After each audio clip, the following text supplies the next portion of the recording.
그래서 밥 먹는 시간도 아끼고 사람들과 일체 대화도 하지 않고 오로지 수행에만 집중했다고 합니다.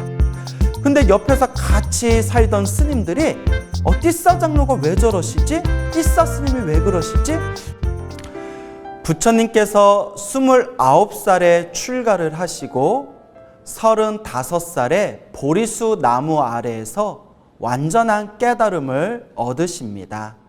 그리고 45년 동안 설법을 하시고 80살의 나이에 육체의 몸을 벗고 진리의 세계로 돌아가시게 되죠.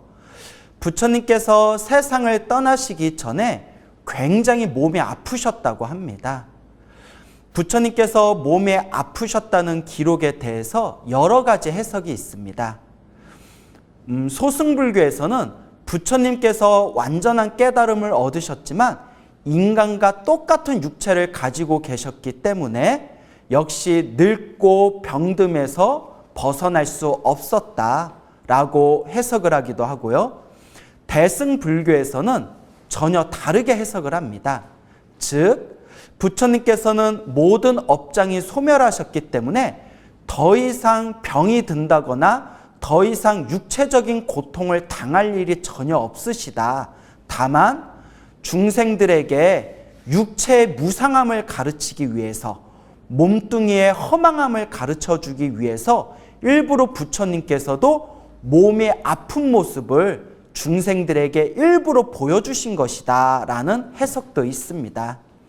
어쨌거나 부처님께서 돌아가시기 직전에 몸이 좀 많이 아프셨는데, 그때 하늘나라에 있는 제석천 샤카천왕이 부처님께서 힘들어하시고 아파하는 모습을 보고는 지상으로 내려오게 됩니다.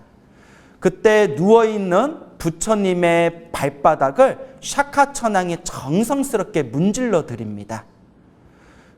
부처님께서 거기 누가 있습니까? 라고 질문을 하니까 이 샤카천왕이 예 부처님 저는 샤카입니다 라고 대답을 하죠. 부처님께서 다음과 같이 말씀하십니다. 하늘나라 신인 샤카여, 인간의 몸에서는, 이 인간의 육체에서는 아주 더러운 냄새가 나기 때문에 하늘의 신들이 그 냄새를 맡으면 굉장히 힘들고 괴로울 것일 텐데 어찌하여 일부러 병든 내 몸의 옆에 와서 나를 시중 드십니까? 라고 부처님께서 물어보시니까 이 샤카천왕이 아닙니다 부처님, 부처님의 덕의 향기에 이끌려서 제가 여기에 이렇게 왔습니다. 제가 부처님을 잠시 시봉을 들겠습니다 라고 대답을 합니다. 그리고 하늘의 신인 샤카천왕이 아주 정성스럽게 부처님을 옆에서 시봉을 하면서 부처님께서 소변과 대변을 놓으신 그 요강을 들고 아주 정성스럽게 밖에다 버리고 깨끗이 닦고, 또한 부처님을 옆에서 아주 정성스럽게 시중을 들었다고 합니다. 부처님께서 몸이 편안하게 안락하고 평온히 잠이 든 걸 옆에서 지켜보고는 샤카천왕이 다시 하늘세계로 돌아가게 됩니다. 그 다음 날에 비구스님들이 서로 모여서 쑥덕쑥덕 대화를 나눴다고 합니다. 정말 부처님은 대단하시다. 부처님은 얼마나 위대하시길래 하늘의 신은 샤카천왕이 지상에 내려와서 직접 부처님을 옆에서 시봉을 하고 시중을 드는 것일까? 이야, 정말 부처님은 대단하시다. 어떻게 해서 저렇게 하늘의 신조차 부처님의 옆에 와서 부처님의 병든 몸을 시중을 드실 수가 있을까? 정말 대단하다라고 다들 찬탄을 했다고 합니다. 부처님께서 그 비구스님들의 대화를 듣고는 비구스님들 앞에서 부처님께서 다음과 같이 말씀하십니다. 비구들이여, 샤카천왕이 목숨이 다하여 하늘에서 떨어지려고 할 때 부처님의 설법을 듣고 그 자리에서 바로 수다원가를 얻게 되었다. 여러분, 제가 평소에 수다원, 사다함, 아나함, 아라한에 대해서 설명을 드렸죠. 불교에서는 모든 번뇌와 욕망이 사라진 거룩한 성자를 아라한이라고 합니다. 그리고 아라한이 되기 위해서 단계가 있는데요. 1단계가 수다원, 2단계가 사다함, 3단계가 아나함, 그 다음에 마지막에 아라한이 되게 된다고 합니다. 1단계 수다원을 얻게 되면 반드시 7생 안에 태어나고 죽고 태어나고 죽는 7번의 생 안에 반드시 아라한을 증득한다고 합니다. 그래서 우리 불교에서는 수다원을 아라한이 되는 하이패스다, 쭉쭉 아라한이 될 수 있는 하이패스다라고 부르게 되는 것이죠. 자, 그와 같이 부처님께서 말씀하시기를 이 샤카천왕이 목숨이 다해서 하늘세계에서 뚝 떨어지려고 할 때 부처님의 설법을 듣고 그 자리에서 수다원가를 얻게 되었다. 수다원가를 얻고 난 뒤에는 그 공덕의 힘에 의해서 목숨이 다한 뒤에 눈 깜짝할 사이에 다시 하늘의 신으로 다시 태어나게 되었다.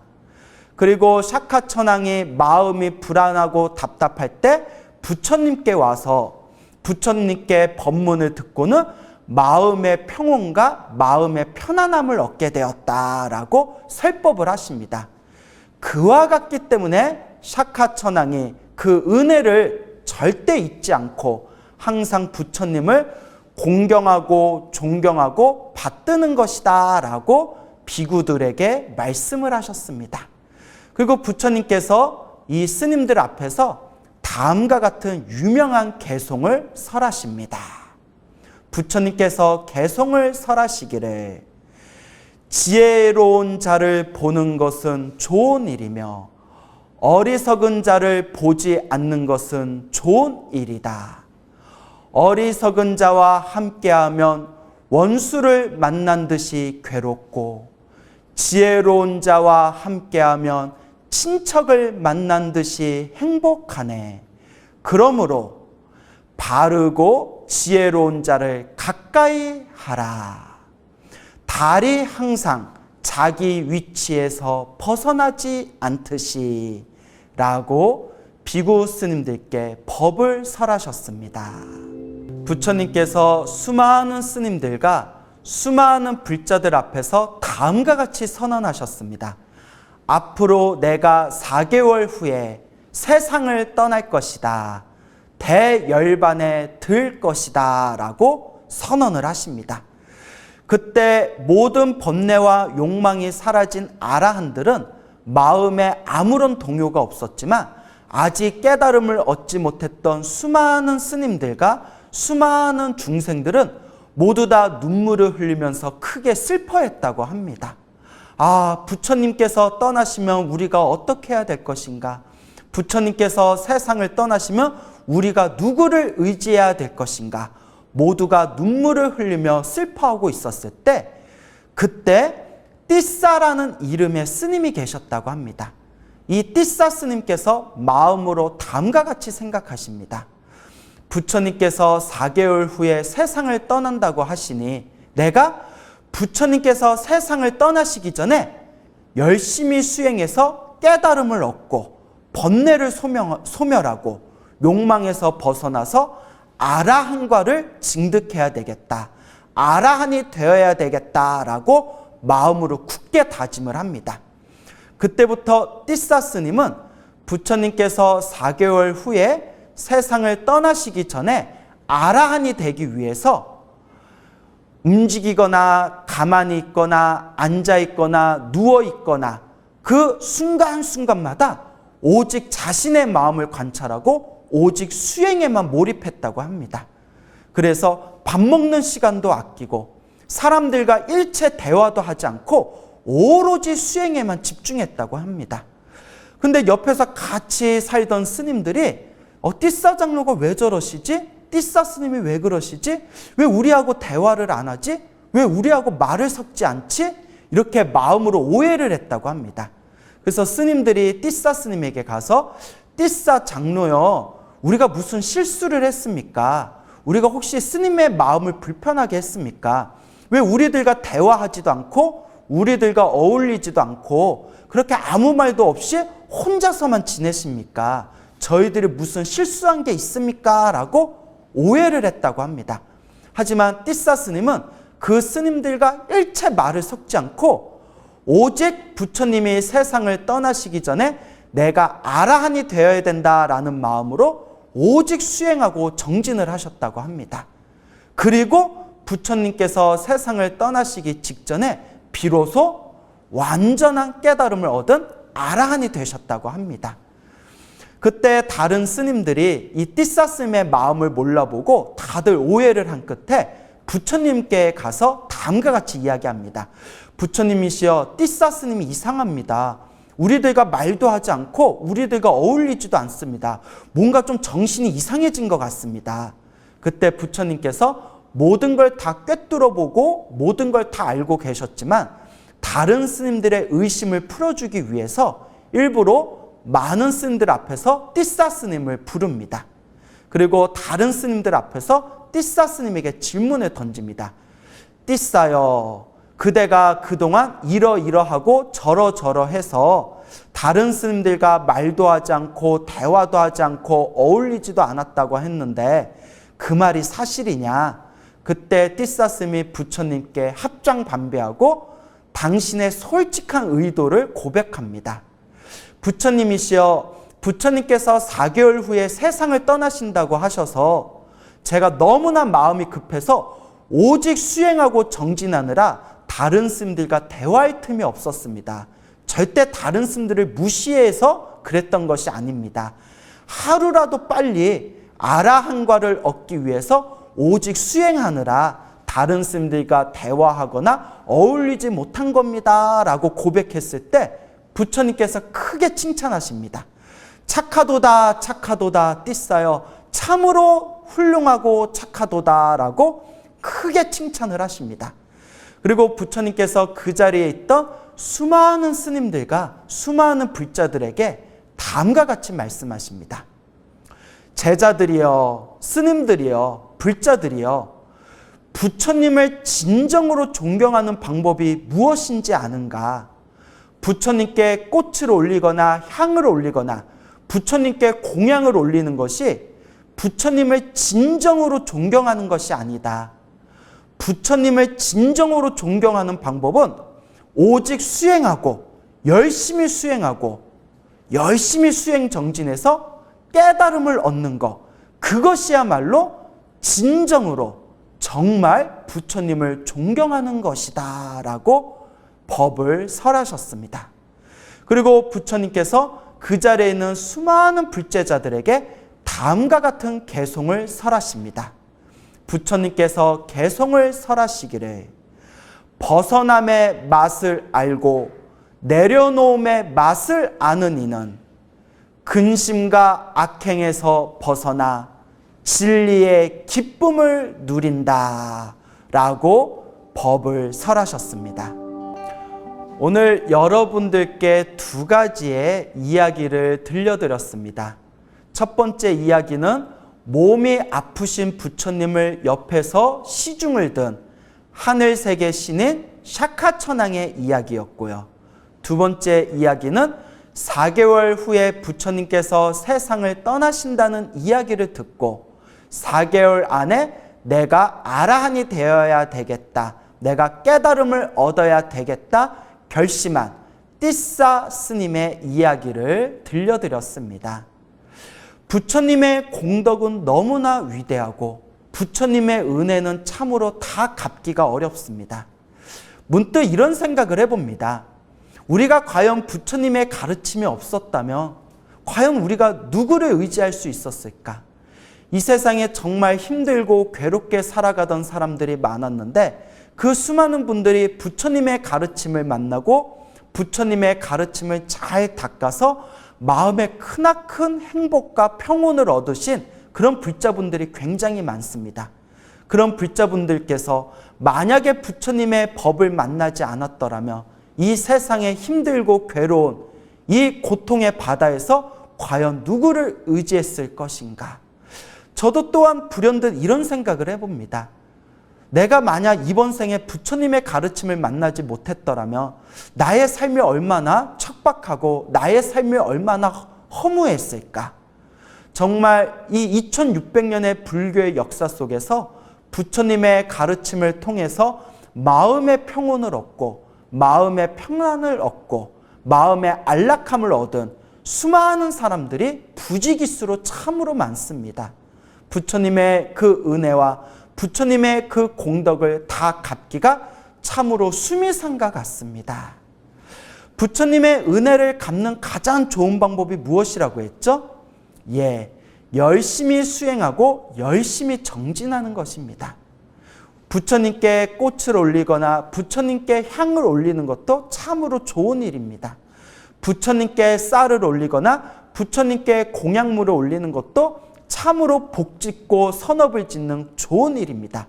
하지만 부처님께서 분명히 말씀하셨습니다. 부처님의 은혜를 갚는, 부처님을 존경하는, 진정으로 부처님을 존경하고 받드는 가장 좋은 방법은 바로 수행하고 정진하는 것입니다. 제가 불자분들에게 항상 다음과 같이 당부합니다. 자신의 운명을 바꾸고 싶다면 항상 3가지를 기억해라. 첫째는 기도를 열심히 해서 업장을 소멸해라. 둘째는 복과 선업을 많이 지어라. 그런데 항상 3번째가 가장 중요하다고 말씀을 드립니다. 그 3번째가 바로 마음을 잘 쓰는 것, 마음을 잘 닦는 것이 가장 중요한 핵심이다라고 늘 누누이 강조를 합니다. 우리 불자님들께서는 부처님의 법을 만나고 부처님의 법을 닦으면서 여러분들의 마음을 얼만큼 닦아 나아가며 수행하고 정진하고 있습니까? 부처님의 수많은 가르침을 모아놓은 것을 팔만대장경이라고 합니다. 이 팔만대장경을 한 글자로 만들면 마음심자가 된다고 합니다. 결국 이 마음을 잘 다스리는 것, 이 마음을 잘 닦는 것, 이 마음을 활짝 깨치는 것, 그게 바로 부처님 가르침의 핵심이 될 것입니다. 우리 수많은 중생들은 마음이 너무나 오염되어 있습니다. 번뇌와 망상이 가득하기 때문에 조금 기도하고 조금 수행하고 조금 정진했다고 해서 이 마음이 금방금방 맑아지거나 밝아지거나 마음이 금방금방 번뇌와 망상에서 벗어나는 것은 아닙니다. 그래서 어떤 불자분들은 웃으면서 이런 말씀을 하기도 합니다. 스님, 10년 동안 열심히 공부한다고 공부했는데도 10년 전이랑 지금이랑 제 마음 쓰는 게 별로 변한 것 같지가 않아요 라고 솔직하게 고백하시는 분들도 계십니다. 하지만 우리 불자 여러분들께서 꼭 알아두셔야 되는 게 있습니다. 우리 눈앞에 계시는 거룩한 부처님께서도, 우리 석가모니 부처님께서도 처음에는 우리와 똑같은 중생이었지만 수없는 윤회의 삶 속에서 끊임없이 닦고 또 닦으면서 또 정진하면서 또 수행하면서 끊임없이 꾸준히 수행 정진하셨기 때문에 저렇게 위대한 부처님이 되실 수가 있었던 것입니다. 우리와 똑같은 번뇌, 망상이 가득한 분이셨지만, 우리와 똑같은 탐욕과 성냄과 어리석음이 가득한 분이셨지만 절대 포기하지 않고 꾸준히 닦으셨기 때문에 저렇게 위대하신 부처님이 되실 수가 있었던 것입니다. 그러므로 우리 중생들도 1년을 수행하고 3년을 수행하고 10년을 수행하고 30년을 수행해도 내 번뇌와 망상이 사라지지 않는 느낌이 든다 하더라도 포기하지 않고 꾸준히 닦아 나아가다 보면 언젠가는, 미래 세상에 언젠가는 우리도 부처님과 같은 위대한 존재가 될 수 있을 것입니다. 그래서 법화경에서 분명히 말씀하시지 않습니까? 누구라도 부처님의 가르침과 인연을 맺은 중생들은 미래 세상에 반드시 부처가 될 것이다, 성불하게 될 것이다 라고 증명하고 계시지 않습니까? 그러니 여러분, 부처님의 이 소중한 은혜를 갚고 부처님의 공덕을 찬탄하면서 그저 꾸준히 닦아 나아가시기 바랍니다. 항상 기도하시고 염불하시고 항상 복과 선업을 지으시고 항상 마음을 잘 닦아 나가신다면 언젠가는 우리도 모든 고통에서 벗어나 영원한 행복을 증득하고 부처님과 똑같은 성불의 자리에 이르게 될 것입니다. 가장 중요한 것은 포기하지 말고 꾸준히 수행하고 정진하자. 꼭 명심하시기 바랍니다.